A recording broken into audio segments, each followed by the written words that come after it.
But that's that Oshun and Shango energy when you start to feel that magnetism and that attraction towards a particular person, and you want to involve yourself sexually with them.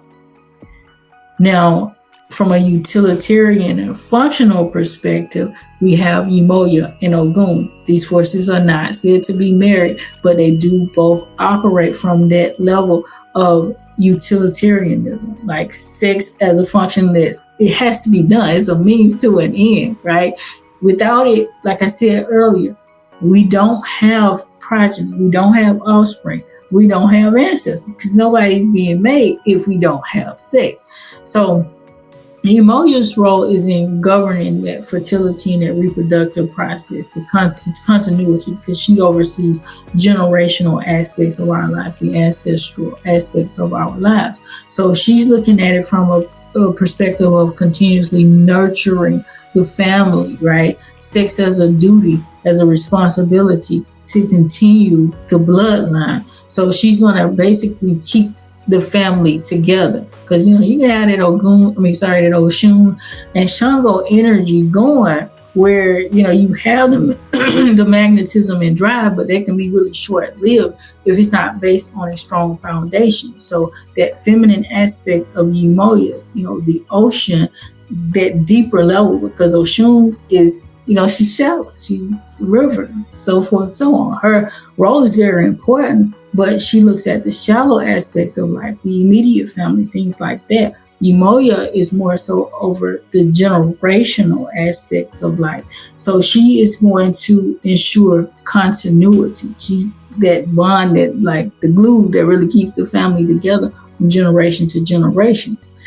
Ogun, again, the strength, the persistence, the protection, right? He's the protector. So he's going to ensure that the family stays together from their perspective, that survival instinct. We're going to keep going. We're going to keep pushing through, right? So that we can make sure that our family continues. So these are both very much so, sex as a means to an end, as I said before. And then we also have moral order and restraint coming in through Obatala energy, right? So everybody has that sexual drive innately, right? No matter whether you've been exposed to it or not. Obviously, the earlier the exposure, the more the exposure, and the more inordinate the exposure, then somebody's sexual drive can be very chaotic and disruptive. But even so, everybody has it.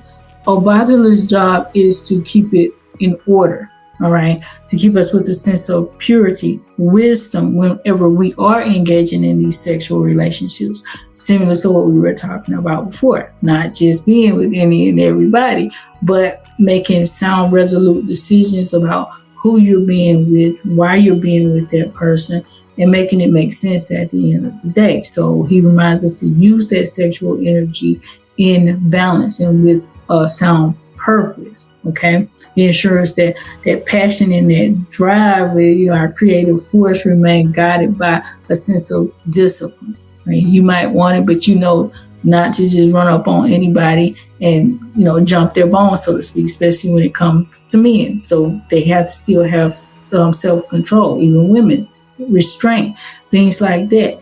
Conscious intent whenever you are engaging in sex, understanding that it's more than just you having sex with somebody, but that it means something, that it should be in a proper relationship. You said, what if someone likes the same sex?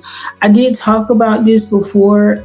Just to quickly reiterate, Ifa does not see that as being balanced, because our sexual organs are meant for procreation, for bonding and things like that. There's a masculine and feminine dynamic in every aspect of nature. You cannot procreate naturally with male on male or female on female. So we're talking about tradition and coming to it from a stance of that notion, not from the notion of we're going to use science or other things to create children outside of natural order. So homosexuality doesn't fit within that dynamic. We're talking about a traditional practice that is heavily dependent on ancestors, right? So ancestral lineage and heritage mean like you got to make children, in order for the ancestors to come back into being and to have their life cycle. That cannot happen in a homosexual relationship, naturally within a homosexual relationship. So that's, kind of the gist of that. So if you got any more questions, guys, related to the topic, feel free to drop them in. We're gonna, close up walking the path of Ifa, transformation and healing, guys. So definitely Ifa teaches us that sexual energy is part of natural order. It's not something to be ashamed of. It's not something to shun and say you shouldn't do it, or anything like that. There is no such thing as like a vow of abstinence or something like that in Ifa itself. There may be some individual cases, but it's not like the whole Ifa priesthood takes on a vow of abstinence, all right, chastity or what have you. So it's not gonna happen, right? Right, most Babalawos are pretty well active when it comes to that notion. But when we want to use it in a proper context, right? It becomes a sacred force that actually sustains and replenishes life, not retracts from life. All right. Sexual pleasure is not forbidden. Instead, it's meant to be embraced through a space of balance and alignment, guys. If you are dealing with any type of shame, guilt, uncertainty around your sexual energy, Ifa provides so many different solutions and remedies. So I encourage you guys to seek out help through traditional support. Go seek out an Ifa reading if you're dealing with something in specific that can help you to get the answers that you need. Okay?